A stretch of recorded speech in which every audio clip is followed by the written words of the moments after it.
কিছু বিচ্ছিন্ন ঘটনা থাকলেও বাংলাদেশের সংখ্যালঘু নির্যাতনের ঘটনা বিদেশিরা যেভাবে বলছেন সেই মাত্রায় নেই বলে জানিয়েছেন ধর্ম উপদেষ্টা আফম খালিদ হোসেন।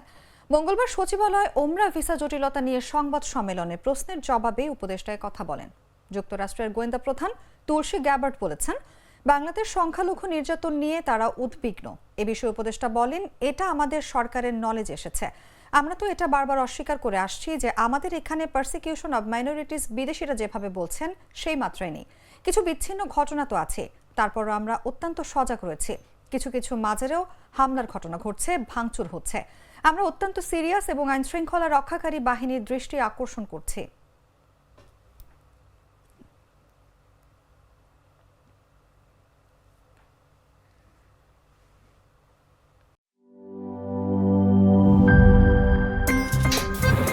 আমার একটা স্মার্ট সিদ্ধান্তে 25% গ্যাসের খরচ কমেছে। ভাবছেন কিভাবে?